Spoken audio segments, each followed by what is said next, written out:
RSS की नीति है कि मुसलमान की आर्थिक कमर को तोड़ा जाए। ये तो कांग्रेसी था, दलाल था, मुसलमानों का समर्थक था, विरोधी था। आतंकवादियों के साथ रहता था, माओवादी था, माओवाद के पक्ष में लिखा था। हमारी पूरी हिस्ट्री निकाल के रख दी जाएगी। ये तो पंकज जी के बारे में पूरा हिस्ट्री निकल जाएगी कि उन्होंने 500 पोस्ट लिखी है मोदी के खिलाफ। तुम्हारे बारे में पूरा वीडियो निकाल दिया जाएगा कि ये देखो, हर वीडियो में मोदी को क्रिटिसाइज करता था, होम मिनिस्टर पे सवाल करता था। सोचता हूँ कि कानून का शासन कितना सिलेक्टिव है कि एक तरफ प्रदेश का मुख्यमंत्री ये तय करता है कि वो मॉब लिंचिंग के अपराधियों के खिलाफ केस है उनको वापस लेगा, दूसरी तरफ 80 साल का एक व्यक्ति है उसको पैन कार्ड के फोर्जरी के मामले में 7 साल की सजा हो जाती है। तो आज वो मुसलमानों के साथ ऐसा कर रहे हैं, कल वो हिंदुओं के साथ भी ऐसा करेंगे, क्योंकि उनकी जो परिभाषा का हिंदू है वो हम नहीं है। आजम खान मुसलमान है, सिंपल सी बात है, और कोई कारण नहीं इसका। 2 पैन कार्ड तो स्मृति ईरानी के पास भी है। तो जहां जहां पर आर्थिक रूप से मजबूत मुसलमान है उसको वो चोट करती है, जहां जहां पर आर्थिक रूप से संपन्न मुसलमान है वहां पर दंगे कराते हैं। जो भी दोषी हैं उनकी आड़ में पूरी कम्युनिटी को क्यों प्रताड़ित कर रहे हैं। किसी भी बड़े देश में यदि इस प्रकार के आतंकवादी हमले होते हैं तो उसकी जांच बड़ी गुपचुप तरीके से होती है, लेकिन हमारे यहाँ तो जांच ऐसे हो रही है जैसे कि मंडी हाउस में नाटक का प्रदर्शन हो रहा है, सब कुछ सामने हो रहा है। ये इसलिए हो रहा है कि आने वाले 1-1.5 साल के लिए वो AIMIM के लिए उत्तर प्रदेश में एक स्पेस बनाना चाहिए। इस प्रकार से AIMIM का बहुत शानदार तरीके से इस्तेमाल बिहार में किया गया। ईमानदारी की बात है कि सबसे बड़ा संकट है मुसलमान ही है। जो बात कह रहे थे कि जरूरी नहीं कि अखलाक मुसलमान है, उसमें सुबोध कुमार सिंह भी शामिल है। पर सारा ठीकरा राहुल गांधी के ऊपर फोड़ दिया गया कि जैसे राहुल गांधी दोषी थे इसमें। देश भर के तमाम विचारक, यूट्यूबर सब कुछ राहुल गांधी के ऊपर ही फोड़ रहे हैं।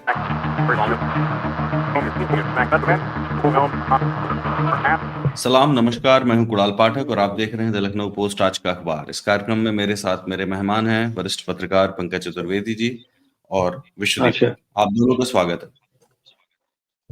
पंकज जी, एक खबर है जिसमें अभी 2 महीने पहले ही आजम खान साहब जो है वो जेल से छूट के आए थे। अब उनको फिर से पैन कार्ड के फोर्जरी के मामले में उनको 7 साल की सजा हो गई। 80 साल से अधिक के हैं वो। चलिए ठीक है, कानून अपना काम करेगा, कानून के शासन की बात है।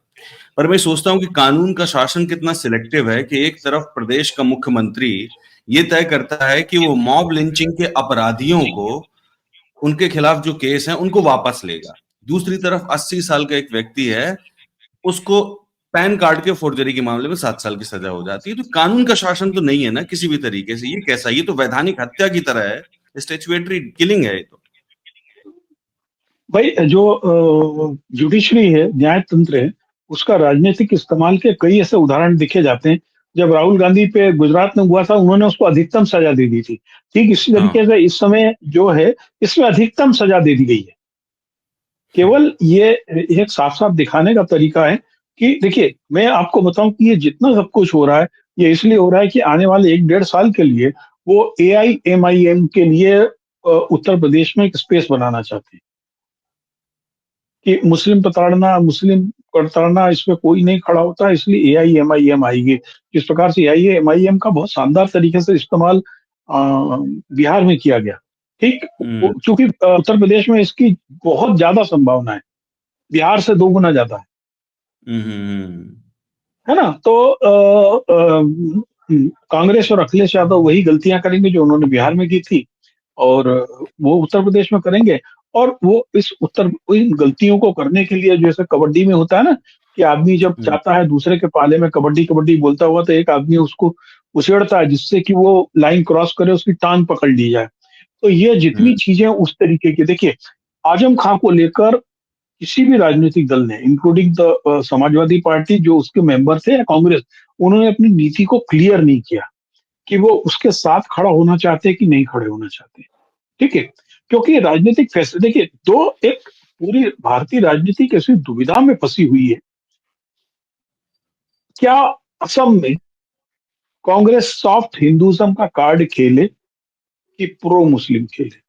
अब आप देखिए, यदि बदरुद्दीन अजमल और AIAM के ओवैसी वहां पर एक गठजोड़ करके चुनाव लड़ते हैं तो कांग्रेस के पास क्या विकल्प बच जाता है? आप समझ रहे? फिर हर जगह जो AIMIM पतंगबाज जो मियां भाई हैं वो कहते हैं क्या लोकतंत्र को और बीजेपी को रोकने की जिम्मेवारी अकेले मुसलमान की है? ईमानदारी की बात है कि सबसे बड़ा संकट है मुसलमान ही है। और आज की तारीख तक कांग्रेस की जो दुर्गति हुई है, यदि पिछले चुनाव की हार पे ए के एंटोनी कमेटी की रिपोर्ट को देखा जाए, जो कांग्रेस ने एक जांच कराई थी, उसमें ए के एंटोनी जो खुद माइनॉरिटी से, उन्होंने साफ साफ लिखा था कि कांग्रेस की सभी जो छवि बन गई है मुस्लिम एप्रिचमेंट को लेकर, और पूरे देश में रथ यात्रा के बाद में जो एक प्रो हिंदू माहौल बना है, उसके कारण कांग्रेस को बहुत ज्यादा नुकसान हुआ। तो कांग्रेस भी एक राजनीतिक दल है, ठीक है ना। वो एक अलग मसला है कि आम जनता जो है हिंदुत्व के किस कार्ड को पसंद करेगी, एक नंबर वाले को कि डुप्लीकेट वाले को, ठीक है वो। लेकिन जो है आजम खान के मामले में या बहुत सारे से राजनीतिक मामलों में जुडिशरी जानबूझ करके मैक्सिमम पनिशमेंट का देती है, जबकि जुडिशरी जो है, हमारे न्याय तंत्र कहता था कि जो न्याय है वो एक सुधार के लिए है, वो किसी को प्रताड़ित करने के लिए नहीं।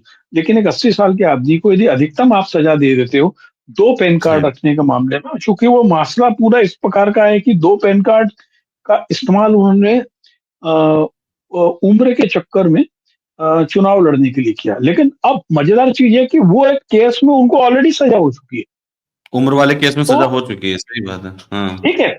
तो इसमें ऐसा लगता है कुल मिलाकर कि एक ही मामले में 2 बार सजा हो गई। और मुख्यमंत्री जिद पकड़ लिए हैं, ऐसा लग रहा है कि मुख्यमंत्री ने पूरी तरीके से जिद पकड़ ली कि किसी भी तरीके से इस आदमी को जेल में ही रखना है। नहीं, ये अकेले इस आदमी को नहीं, पूरे उत्तर प्रदेश में जो भी मुस्लिम कदायत जिसको कहते हैं, उसमें आज अभी केवल कैराना से इकरा हसन बची हुई है।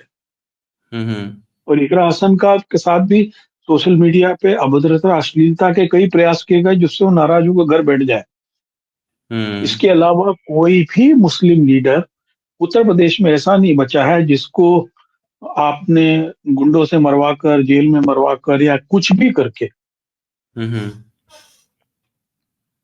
और पूरे परिवार को। देखिए क्या है, असल चीज ये है कि मैं ट्रैक चेंज कर रहा हूँ, शायद आपको लगेगा, लेकिन मसला क्या है कि आरएसएस की नीति है कि मुसलमान की आर्थिक कमर को तोड़ा जाए। तो जहां जहां पर आर्थिक रूप से मजबूत मुसलमान है उसको वो चोट करते हैं, जहां जहां पर आर्थिक रूप से संपन्न मुसलमान है वहां पर दंगे कराते हैं, ठीक है।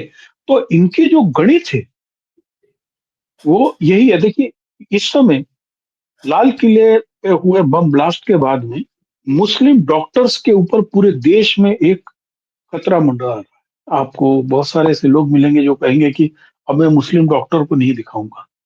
कश्मीर में सबसे बड़ी संख्या में डॉक्टर्स बनते हैं, ठीक है, और अधिकांश वहां के डॉक्टर विदेश चले जाते हैं। जो भी लाल किले पे धमाका हुआ, डॉक्टर उमर या जो लोग भी उसमें शामिल हैं, जाहिर है कि उनके ऊपर कड़ी कार्रवाई होना चाहिए।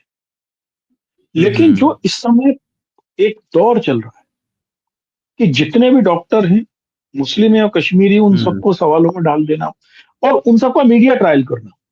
अभी दिल्ली में एक वो प्रियंका शर्मा एक डॉक्टर है और 2-3 डॉक्टर है, उनको पुलिस ने उठा लिया और मीडिया ने शुरू कर दिया, सावधान प्रियंका भी आतंकवादी है, फलाना है, शुरू कर दिया। अगले दिन पुलिस ने छोड़ दिया। अब उनके पास पड़ोस में सब लोग हैं, उसमें तो बदनाम हो गए।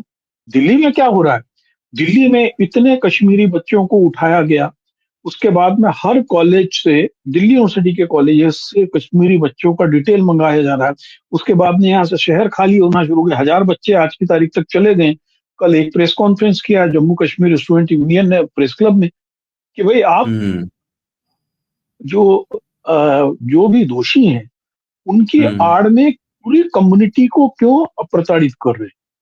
तो ये जो मीडिया ट्रायल के जरिए इस केस की जांच हो रही है, इसमें मीडिया की नीयत और मीडिया की जो दिशा है वो उस पे सवाल खड़ा करना हमारे कार्यक्रम का उद्देश्य जरूर होना चाहिए कि भाई किसी भी बड़े देश में यदि इस प्रकार के आतंकवादी हमले होते हैं तो उसकी जांच बड़ी गुपचुप तरीके से होती है। लेकिन हमारे यहाँ तो जांच ऐसे हो रही है जैसे कि मंडी हाउस में नाटक का प्रदर्शन हो रहा है, सब कुछ सामने हो रहा है।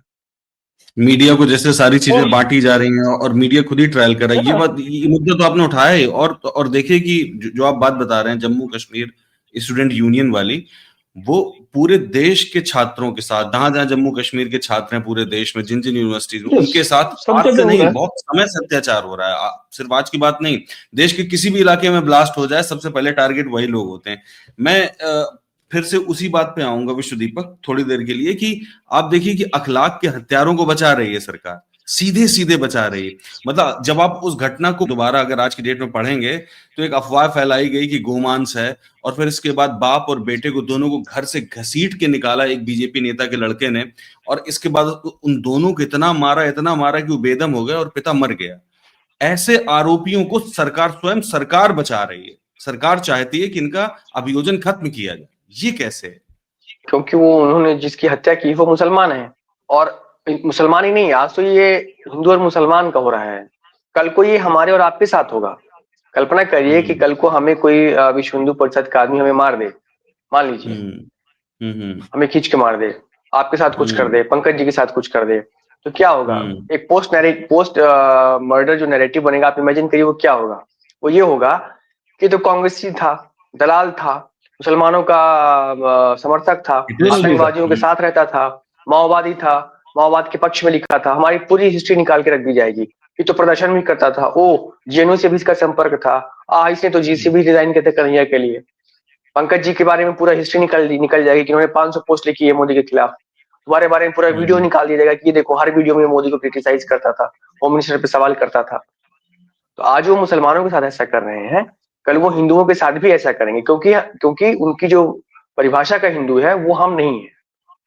और वो सिर्फ मर्डर ही नहीं हो रहा, लेकिन आप देखें तो बाकी अन्य किस्म से सिर्फ जान नहीं जा रही, बाकी अन्य तरह से मर्डर हो रहे हैं। फाइनेंशियली हम लोगों का मर्डर किया जा रहा है, जॉब में मर्डर किया जा रहा है, हमारे अपॉर्चुनिटीज में मर्डर किया जा रहा है, सोसाइटी में मर्डर किया जा रहा है, जो अदृश्य तरीके से, जो बहुत सारे तरह की हत्याएं होती है ना, सिर्फ जानलेवा ही हत्याएं नहीं होती हैं, आपकी चेतना को कुंद कर दिया गया है। तो वो चूंकि मुसलमान है, आजम खान मुसलमान है, सिंपल सी बात है, और कोई कारण नहीं इसका। 2 पैन कार्ड तो स्मृति ईरानी के पास भी है, 2 पैन कार्ड तो स्मृति ईरानी के पास भी है, और इस मुल्क में न जाने कितने लोगों के पास होगा।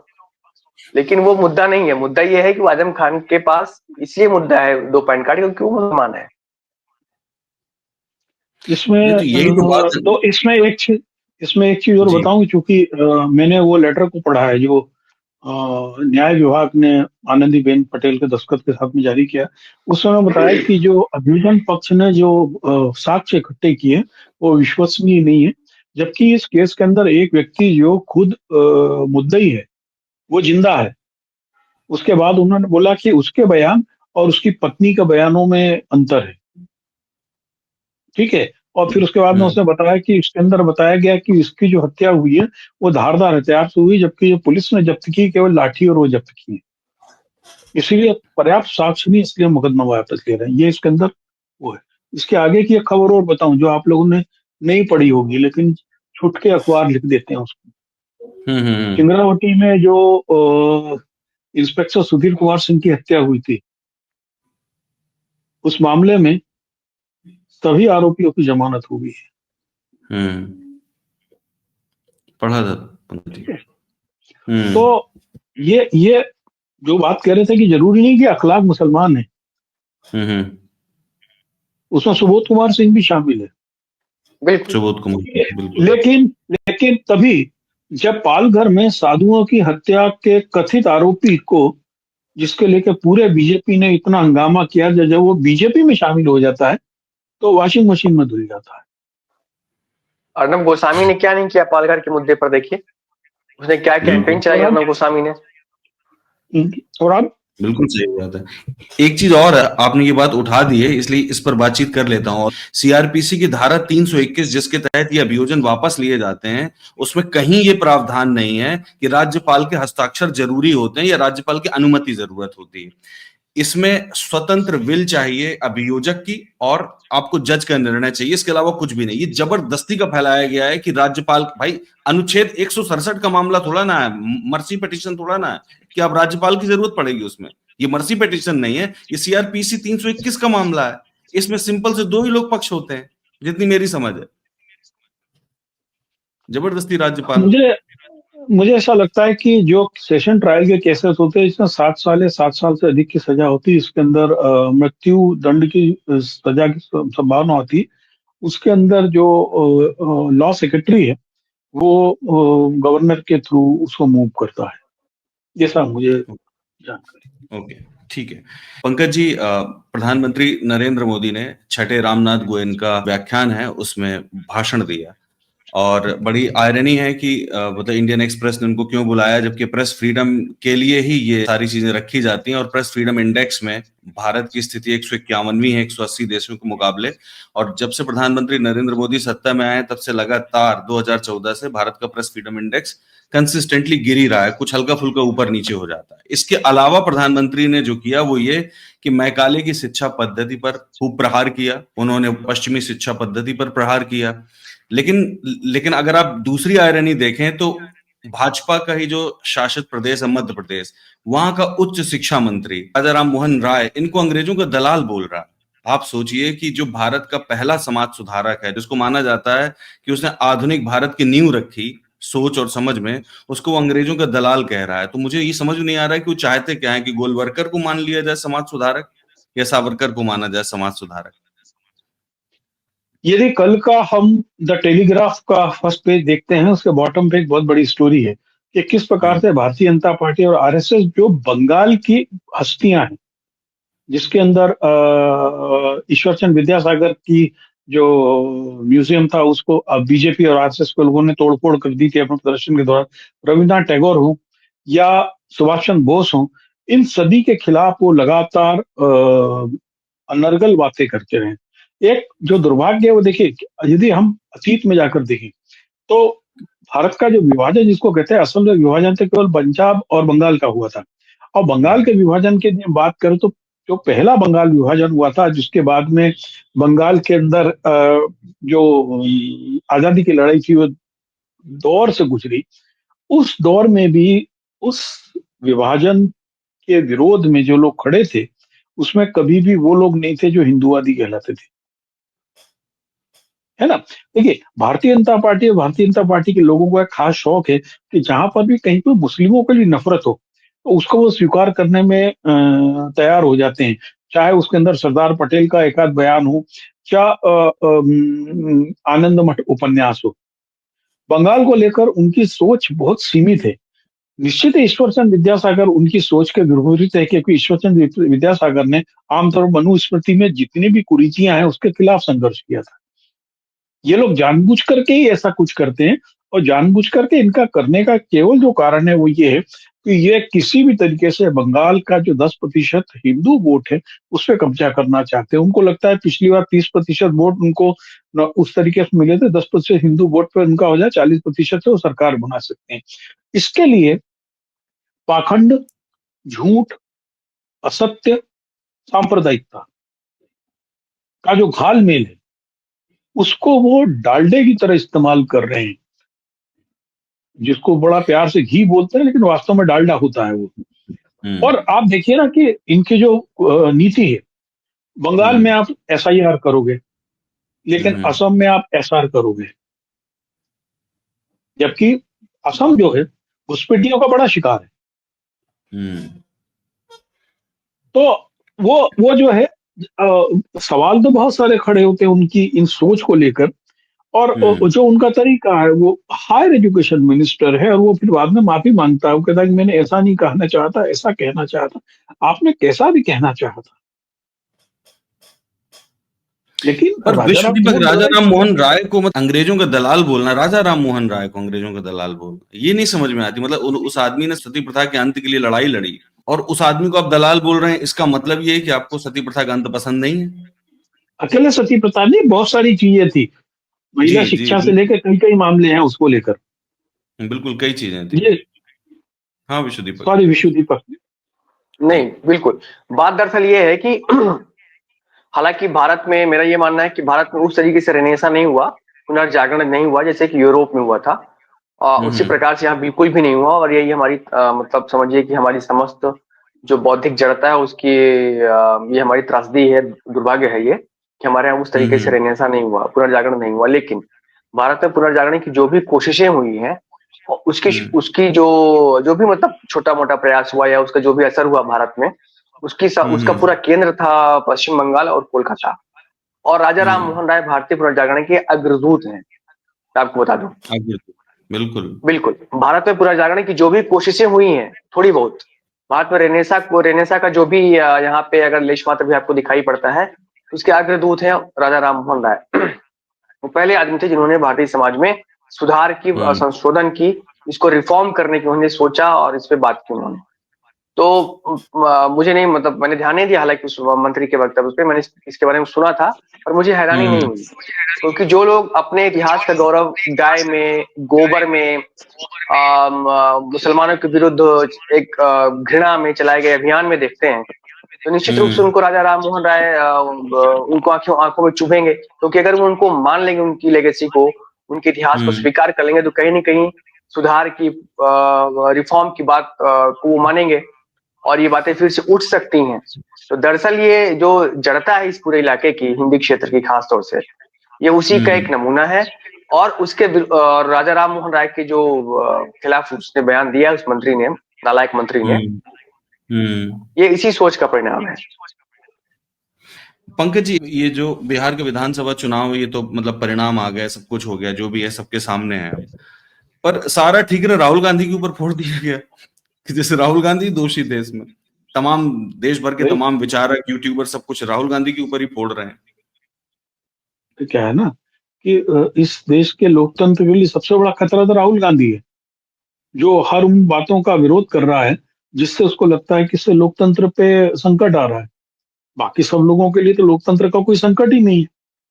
तो जो लीबिया और इराक का लोकतंत्र का तरीका था कि 90% सीटें जीती जाए और विपक्ष को इस प्रकार से बता दिया जाए कि वो निकम्मा है, तो यही मॉडर्न ऑपरेंडी है। देखिए, बहुत साफ साफ बताऊं, यदि आप आज का तारीख में भी यदि 10 उदाहरण है बड़े लोगों के, उत्तराखंड का, दिल्ली का, महाराष्ट्र का व्यक्ति पहले अपने राज्य में वोट देता है और फिर अचानक वो जो है, जब विधानसभा चुनाव बिहार में होने लगते हैं, तो अपना नाम यहाँ कटाकर बिहार में नाम जुड़वा लेता है।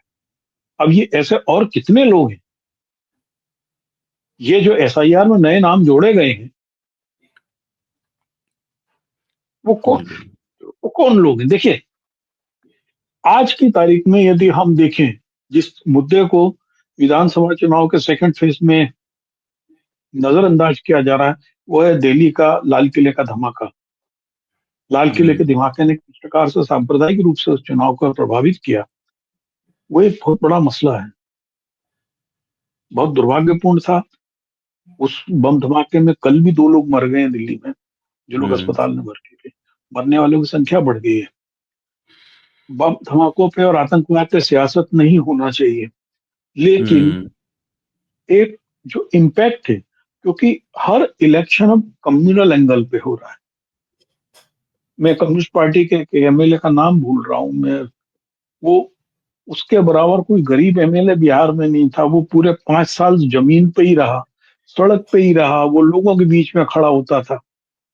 उसको हरवाने के लिए AIMIM का कैंडिडेट खड़ा करते हैं, 55,000 वोट ले जाता है, ये हार जाता है।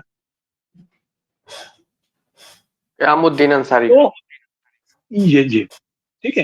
तो ऐसे कई प्रकरण हैं कि हम लोग देखिए, राजनीति जो है वो कूटनीति है। उसके अंदर गोटियां कैसे बिठाई जाए, मतदाता सूची को कैसे मैनेज किया जाए, पैसा कैसे खर्च किया जाए, वो सब चीजें शामिल। आप बताइए, आपने कभी इस पे चर्चा नहीं कर रहे लोग, ये राहुल गांधी को गाली बक रहे हैं कि 1,10,00,000 जो आजीविका बहनें थी, जिनके खाते में 10-10 हजार रुपए डाले गए, 10 हजार रुपए डालने के बाद उनको इलेक्शन मोटिवेटर के रूप में यूज किया गया।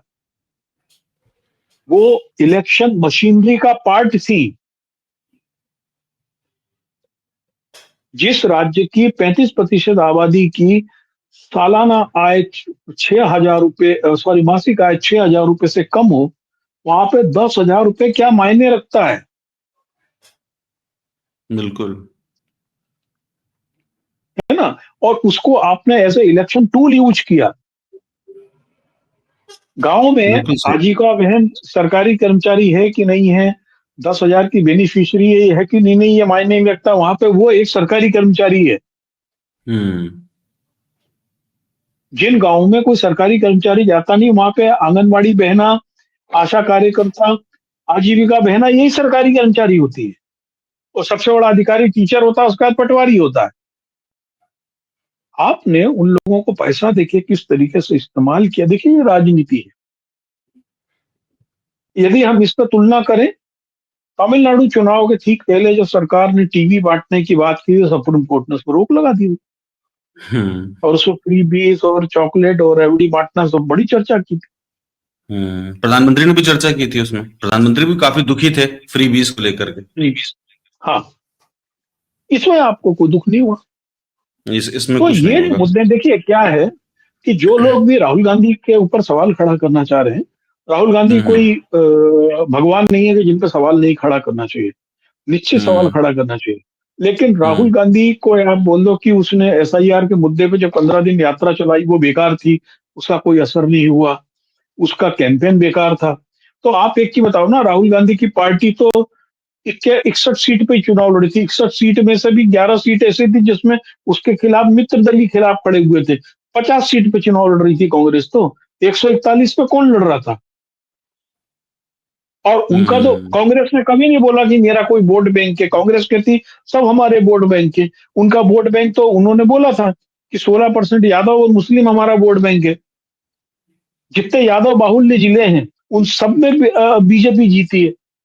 इसका मतलब है कि यादव बाहुल्य जिलों में यादवों ने इनको वोट नहीं दिया और बड़े मार्जिन से जीती है। बिल्कुल, ये बात तो। विश्व दीपक, आप भी वहां रहे हैं, आप बताइए जरा कि ये जो राहुल गांधी पर ही जो सारा ठीकरा फोड़ा जा रहा है, ये ठीक है? नहीं, ये कतई बिल्कुल अनुचित है। और राहुल गांधी के ऊपर मेरे ख्याल से ठीकरा वही लोग फोड़ रहे हैं। दो तरह के लोग हैं इसमें। एक वो लोग हैं जो कि राइट विंग की ट्रोल आर्मी है, या उनके जो विचारक, लेखक, पत्रकार, नेता, मंत्री, लफंगे, लुच्चे, राइट विंग के लोग हैं। दूसरी तरह के वो लोग हैं जो कि इसमें मैं देखता हूँ कि अधिकतर वो लोग भी आपको दिखेंगे अगर आप उनकी पॉलिटिकल प्रोफाइलिंग करें, तो आप देखेंगे कि इसमें से बहुत सारे वो लोग हैं जो कहीं ना कहीं लेफ्ट से एसोसिएटेड रहे कभी न कभी। लेफ्ट का होना बुरा नहीं है, लेकिन असल में वो ये समझते हैं कि राहुल गांधी जिस तरीके से संघर्ष कर रहे हैं और जिस तरीके से जो उनके तरीके हैं संघर्ष करने के, उसमें कुछ प्रॉब्लम है। ठीक है। और बाकी कांग्रेस के जो संतुष्ट लोग हैं जी, जो पिछले 10-12-15 सालों में जो अप्रासंगिक हो गए हैं, वो सब है। कुल मिलाकर के एक ये सब तीनों तीनों तरह की ताकतें मिल करके एक ऐसा बड़ा एक वास्ट यूनिवर्स बनाती हैं जिसमें से कि वो राहुल गांधी पे अटैक करते हैं। क्यों? क्योंकि राहुल गांधी इस समय असल में देखा जाए तो प्रतिरोध की या विपक्ष की सही आवाज वही आदमी है। ठीक है। हार गया वो एक अलग चीज है, हार जीत एक अलग चीज है। मैं वहां पर था और मैंने बहुत माइन्यूटली चीजों को देखा है। और चुनाव परिणाम की अगर आप बात करें तो मुझे कहीं से भी अप्रत्याशित नहीं लगते हैं। बिल्कुल जो मैं महसूस कर रहा था, शायद हमारी बातचीत भी हुई थी, वो बिल्कुल उसी के अनुरूप रिजल्ट आए हुए हैं। इसमें कहीं से भी कुछ मुझे नहीं लगता कि ये कुछ अप्रत्याशित है। लेकिन जब मैं ये कह रहा हूं तो ये मान के चल रहा हूं, पहले से ही दिमाग में मेरी ये बात है कि इसमें चुनाव आयोग शामिल है, इसमें से 10,000 की भूमिका है, नोट बेसिकली नोट देकर के वोट खरीदे गए हैं। ये सब मानते हुए मैं कह रहा हूं कि अप्रत्याशित नहीं है ये।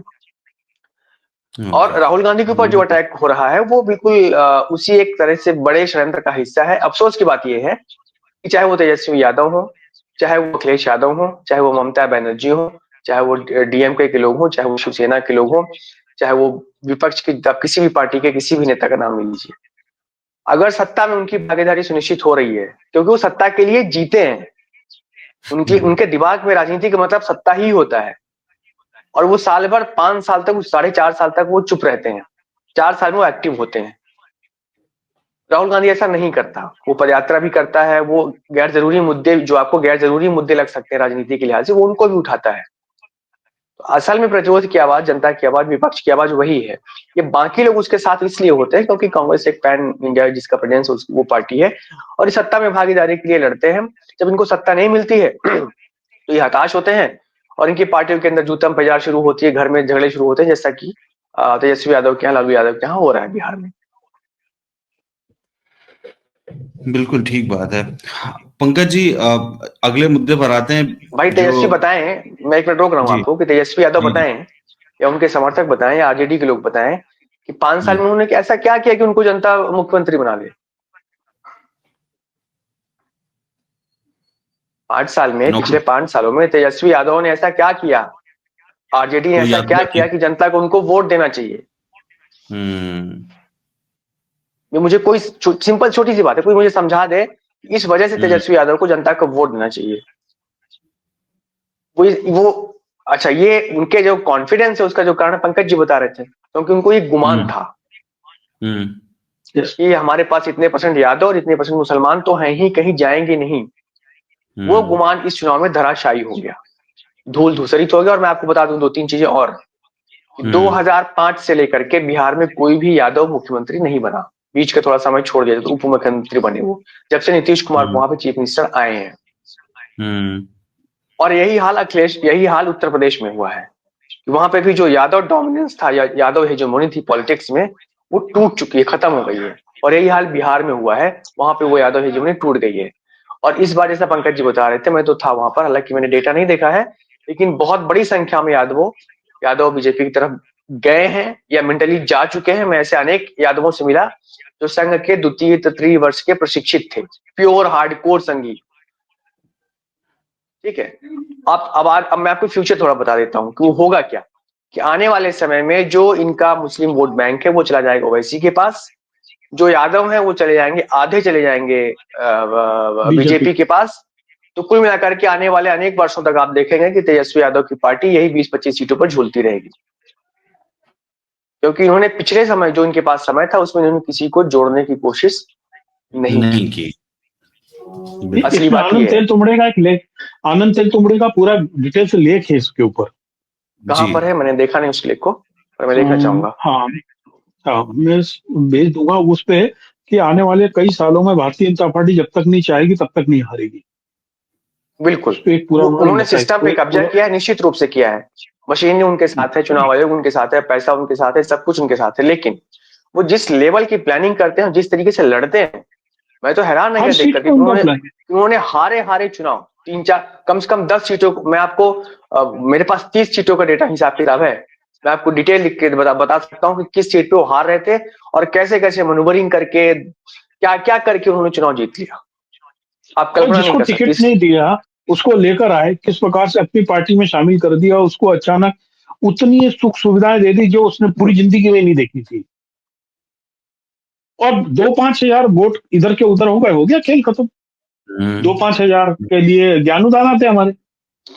और अब आप देखिए कि सांप्रदायिकता का कार्ड आप देखिए। अभी मैं कल की घटना बता रहा हूँ जो बहुत कम जगह छपी होगी, गलती से किसी ने छाप दी। हल्द्वानी में कल रात में दंगा हो गया। हल्द्वानी में हुआ ये कि अचानक हुआ कि उजालेश्वर मंदिर के बाहर किसी ने एक पशु की कटा हुआ सिर डाल दिया और बगैर सोचे समझे जितने जो आरएसएस और बीजेपी की लठंग बटालियन है वो शहर में निकली, मुसलमानों की दुकानों में तोड़फोड़ शुरू कर दी, बंद कराना शुरू किया। मुसलमान भी इकट्ठे हो गए। तब तक पुलिस ने थोड़ा समझदारी से काम लिया। पुलिस ने सीसीटीवी कैमरे के फुटेज निकाले, मालूम पड़ा एक आवारा कुत्ता था, वो कहीं से वो लेके आया था, वहां छोड़ गया था। तो ये हंसने की बात नहीं है, ये बात है कि हम लोग जो लोग एक अपने आप को पैरेलल, जिन लोगों ने अपने आप को मिलिशिया बना लिया, जिन्होंने सोच लिया कि धर्म की रक्षा करना, समाज की रक्षा करना सब उनका काम है, उन लोगों के लिए है। आप देखिए ना, वो बागेश्वर धाम का आदमी, वो एक असंवैधानिक यात्रा निकाल रहा है। यदि भारत में खालिस्तान की मांग करना, मुस्लिम राष्ट्र की मांग करना असंवैधानिक है, तो हिंदू राष्ट्र की मांग कहां से वैधानिक हो जाएगी। उसके लिए वो अनु चौधरी से लेकर सब लोग सुरक्षा लेके चल रहे हैं। और फिर क्या होता है, कल रात में वृंदावन के मंदिर में जब ये मधुर शास्त्री और सब संत जाते हैं तो पुलिस वाले सबके लठ बजाते हैं, कपड़े फाड़ देते हैं, फिर बाद में रोते हुए निकल रहे हैं वो सब वहां से। लेकिन इसके ऊपर हिंदू राष्ट्र के लोग चर्चा नहीं करेंगे। तो ये जो सेल्फ प्रोक्लेम्ड पैरेलल आर्मी सरकार ने खड़ी कर दी है, जिसने बिहार में भी कमाल किया, जो उत्तर प्रदेश में भी कर रही है, और पूरे देश में यही चल रहा है। तो जो है, और दूसरी चीज है कि हम किस तरीके से दिखावा कर रहे हो, और इन सब चीजों का मीडिया ट्रायल होता है। पहले से इम्पोज कर देना तो ये है। और देखिए, ये वो सरकार है बीजेपी की, ना तो ये दिल्ली की हवा साफ कर पाई, ना यमुना साफ कर पाई। और जिस शराब के मसले को लेकर उन्होंने केजरीवाल को घेरा था, केजरीवाल जाहिर है उसमें दोषी थे, ऐसा नहीं है। अब रेखा गुप्ता सरकार ने आपके लिए बड़ा सुविधा का काम किया है, एक ऐप जारी कर दिया है। आपकी पसंदीदा शराब आपके बगल की किस दुकान में मिल सकती है, आप ऐप से देख सकते हो। शराब पीने शराब पिलाने के लिए सरकारी ऐप आपके पास उपलब्ध है। लॉर्ड मेकाले की शिक्षा प्रणाली की बुराई करने वाले इस सामाजिक बुराई पे चर्चा नहीं कर रहे हैं। ये जो सामाजिक बुराई है, इस पे चर्चा नहीं कर रहे हैं, क्योंकि जहां जहां शराबबंदी की बात हुई है वहां पर शराब मिलती है, लेकिन महंगी शराब मिलती है। और जो ये काला बाजारी का जो पैसा आता है, वो निश्चित ही जय श्री राम में जाता है इन लोगों के।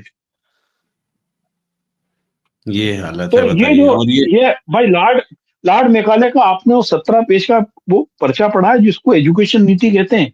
दावे के साथ कहता हूं, मोदी जी ने पढ़ाई नहीं है वो, मेरे पास है। मैं उसको एक किताब के रूप में छापना चाह रहा था। अच्छा, यस, है ना। ठीक है। आप उस बात की बात आप उसकी बात की बात है। 1917 के चेन्नई कांग्रेस सम्मेलन में पहली बार लेडी एनी बेसेंट बात कर रही है कि हमें मातृभाषा में प्राथमिक शिक्षा क्यों होना चाहिए। और 2020 के नई शिक्षा नीति जो है, एनपीएस कहला रही है, जो मोदी जी का न्यू एजुकेशन पॉलिसी, उसके अंदर आप वो सब बातें तो कर रहे हैं, लेकिन 5 साल में आप कहां खड़े हो? आपने कितना काम कर लिया उस पर? शून्य। डार्विन को हटा दिया, मेंडलीव को हटा दिया, ये सब तो उन्होंने कर लिया है। अकबर को कम कर दिया, बाकी शिक्षा नीति पर और कुछ काम नहीं किया। खैर, हाँ, दिल्ली यूनिवर्सिटी में गाय और गोबर पे सेमिनार होते हैं। ये जब यूनिवर्सिटी शिक्षा इसीलिए ही बनाई नहीं है तो गई फिर नीति क्या होगी यार? सिंपल सी थी। बात ये भी है। सही बात है, बिल्कुल सही। जब शिक्षा ही कोई नहीं है तो शिक्षा ही मेरे नहीं है। पास अमित शाह की क्या शिक्षा दीक्षा है? मोदी की अभी क्या आपको शिक्षा बताओ, दीक्षा है? अभी एक धर्मेंद्र आंकड़ा प्रधान की बता रहा क्या हूँ मैं शिक्षा आपको। दीक्षा है? आपको बिहार विधानसभा का आंकड़ा बता रहा हूँ। बिहार विधानसभा में 40% विधायक जो हैं केवल हायर सेकेंडरी पास हैं, भले बिल्कुल 80% विधायक करोड़पति हों। नहीं, केवल वो भी अट्ठाईस पास नहीं प्रतिशत होंगे। मैं ग्रेजुएट आपको बताऊं, वो सब सम्राट चौधरी वाले रास्ते से पास होंगे। केवल 28% ग्रेजुएट हैं और 12% पोस्ट ग्रेजुएट हैं। नकल से किसी दूसरे ने एग्जाम की कॉपी लिखा होगा, क्योंकि ये तो सब दूसरे कामों में लगे रहते हैं ना बचपन से ही। वो निशिकांत दुबे और सम्राट चौधरी पे क्या आरोप है? यही सब तो है। बिल्कुल बिल्कुल। ठीक है पंकज जी, ठीक है, चलिए, थैंक यू। Thank you.